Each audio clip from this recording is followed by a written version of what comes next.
जहां भी बिजली होती है वहां विद्युत और चुंबकीय क्षेत्र रेडिएशन पैदा करते हैं। करंट जितना मजबूत होगा ये क्षेत्र उतने ताकतवर होंगे।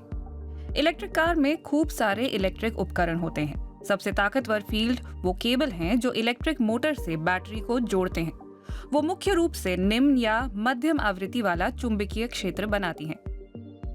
वैज्ञानिक सारा ड्रीसन पिछले 18 सालों से research centre for bio electromagnetic interactions में काम कर रही हैं। वो इंसानों पर चुंबकीय क्षेत्र के संभावित असर पर शोध कर रही हैं। निम्न और मध्यम आवृत्तियां मांसपेशियों या तंत्रिकाओं जैसी चीजों को उत्तेजित कर सकती हैं या उनसे फॉस्फिन हो सकता है, मतलब आंखों में टिमटिमाती रोशनी जैसा प्रभाव, जिसे हम तारे देखना भी कहते हैं। बहुत मजबूत क्षेत्रों में हृदय की मांसपेशियों में अनियमित सिकुड़न या फड़कने जैसे नाटकीय प्रभाव दिख सकते हैं। और इसका कारण चुंबकीय तरंगें इंसानी शरीर में घुस जाती हैं और खास तरह का एडी करंट पैदा करती हैं। ये तंत्रिकाओं और मांसपेशी कोशिकाओं को प्रभावित कर सकती हैं जो विद्युतीय आवेगों के प्रति संवेदनशील होती हैं। इसे रोकने के लिए हमारे पास कुछ प्रभाव सीमाएं हैं ताकि इतना तीव्र असर न हो। प्रभाव सीमाओं के असर की पुष्टि लैब में की जाती है। माप बिल्कुल सटीक होना चाहिए। टेस्टिंग स्टेशन को पूरी तरह सील कर दिया गया है। यहाँ प्रकाश सोखने वाले खास उपकरण लगे हैं ताकि अवांछित परावर्तन रोका जा सके। इस माप से कार डेवलपर्स को रेडिएशन घटाने में मदद मिलती है। ऐसे एहतियाती कदमों से चुंबकीय क्षेत्रों का असर इतना कम हो जाता है कि उनसे तंत्रिका और मांसपेशी कोशिकाओं पर कोई असर नहीं पड़ता। पेसमेकर या डिफिब्रिलेटर जैसे इम्प्लांट के मामलों में स्थिति अलग है।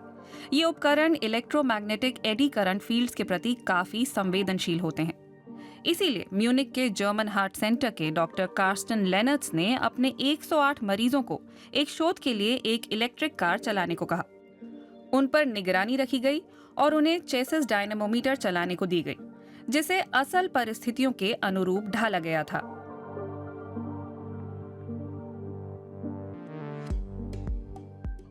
जहां तक कार्डियक रिदम इम्प्लांट्स की बात है तो ना तो इलेक्ट्रिक कार चलाते वक्त ना उन्हें चार्ज करते समय हमें इसके काम में कोई खराबी दिखी। ये काफी उत्साहजनक है। इसका मतलब है कि हमारे मरीजों को चिंता करने की जरूरत नहीं है।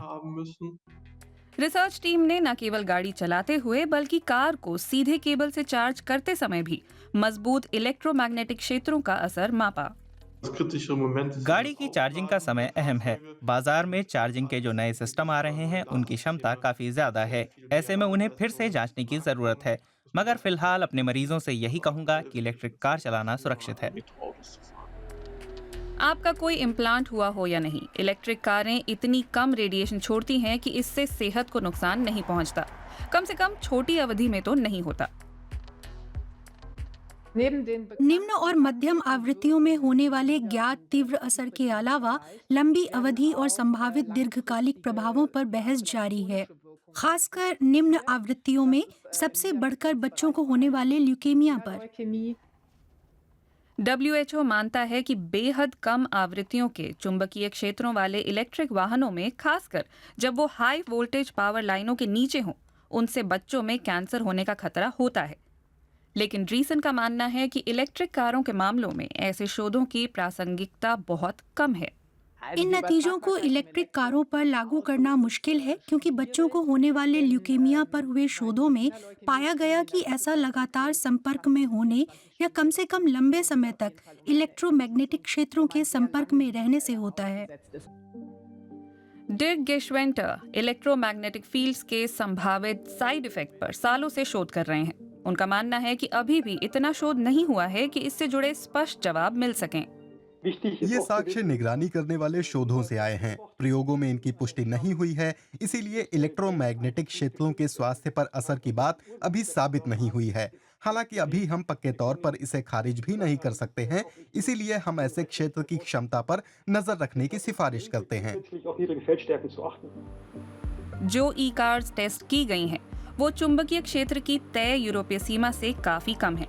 ये पहला स्पष्ट संकेत है, लेकिन नई तकनीक सबके लिए सुरक्षित है या नहीं, ये जानने के लिए अभी और शोध होना जरूरी है।